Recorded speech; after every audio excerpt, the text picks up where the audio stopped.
We all come into this life with a certain level of knowing, and for what we don't yet know, we seek to learn and experience. In this Know Our Soul series, we explore spiritual teachings to enlighten and empower us to live a life of our choosing. This is Know Our Soul. Hi, I'm Lisa Fermata, and welcome to Know Our Soul. This week we continue our exploration and summary in the chapters of Love is the Seed, Teachings from the Spirit World, and this week is on the chapter that is especially popular. It's the chapter entitled Jesus Speaks. At different times over the course of my father's experiences, where souls and wise ones spoke through him in the early 1980s, Jesus came through to speak about some of the details about his life, about energy, miracles, and about love and God. When we dive deeper into the topic of energy in this chapter, we get a better understanding of the power of energy, thought, focused emotion, and the power of love. Through these, we can understand how it is possible to heal with touch, move objects, cure diseases, and create other miracles in this life.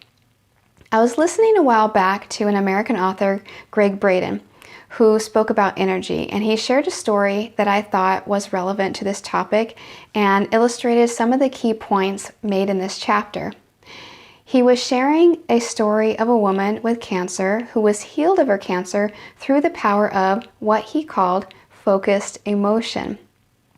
And as reflected in this Jesus Speaks chapter in Love is the Seed, all creation is created through thought. And we are creating our reality and contributing to the world through thought, emotion, imagination, and so on. And all of these require and relate to energy. I'll summarize this story that Gregg Braden told to the best of my ability.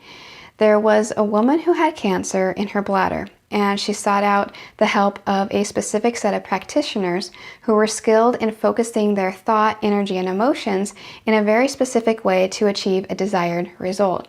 She believed in the healing power of what these practitioners could do, and as was evidenced by a video, when these practitioners focused their thought, energy, and emotions to be able to feel within their bodies that she was already healed, an ultrasound showed this woman's cancer slowly get smaller and smaller until it disappeared completely within a few minutes. From what was reflected in Love is a Seed, what was happening when these practitioners were focusing their attention in such a way, for example, is they were allowing a greater energy of divinity to flow through them to collectively heal this woman. At the seat of all healing and all miracles is a love spoken about all throughout the book Love is a Seed. This love is one of many of God's laws. A true challenge in this life Jesus speaks about in this chapter is to live God's laws because we are constantly surrounded by vanity, violence, greed, lust, and fear. Yet we as soul within this human experience make the choice, understanding that we are going to experience such contrast here. The choice is not made for us, but by us.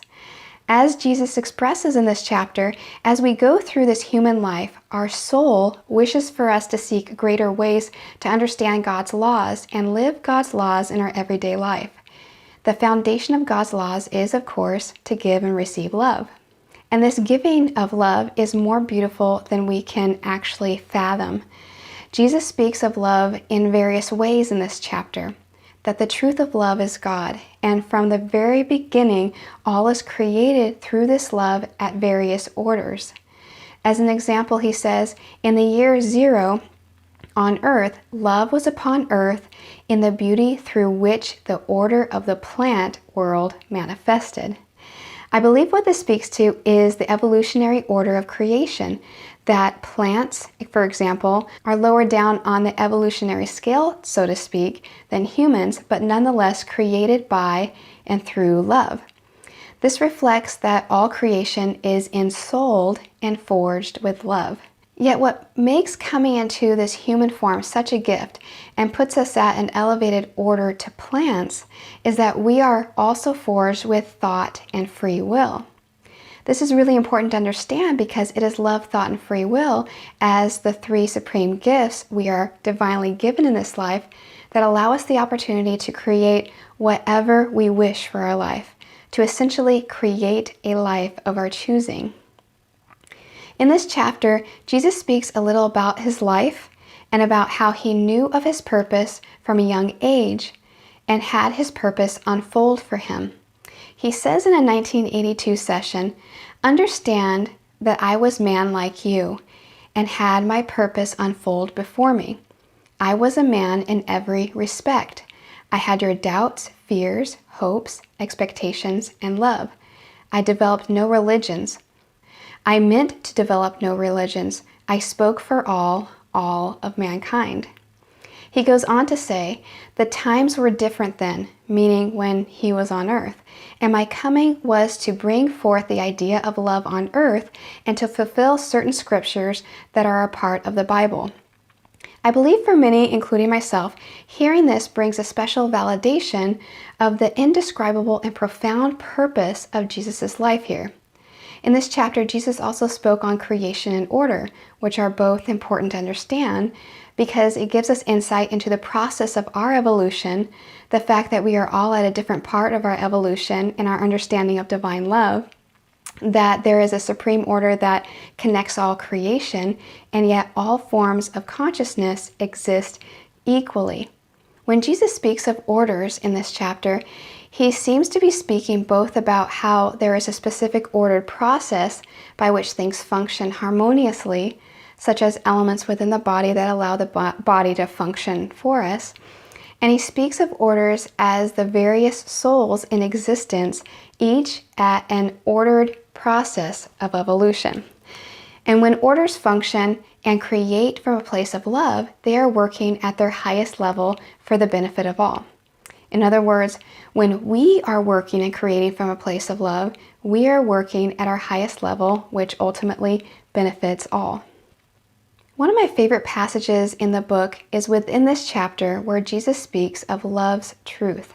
He says, "A final understanding of love's truth lies within each person's understanding of earth and each soul's understanding wherever. For through free will, one travels many paths in pursuit of truth. When those about you are not in agreement with what you know, then look within and ask for guidance. It is there." Each soul, each person on earth understands this at the core of its being. What this speaks to is our innate pursuit for the truth of love, and how in this pursuit through free will, we will travel many paths to understand and live this truth. And when we feel lost or unclear while we are on this path in this life, we can look within and ask for guidance, that the answer is always within us. Jesus says, God is truly within each and is truly a part of each. Each act of giving from the heart brings one closer to this understanding. In this chapter, Jesus also speaks of the healing and miracles that he was accredited with performing, how they were done in God's name through thought, and how one can be raised from the dead. There is so much we can get from this chapter in Love is the Seed. I look forward to hearing your thoughts and your interpretations as well. Leave a comment below, or you can message me through Twitter or Facebook. I'll share those links below as well. Next week, we'll explore the chapter Philosophy, Perception, and Endeavor. I hope you'll join me for that. As always, relax in the knowing, and thank you for joining me on Knower Soul.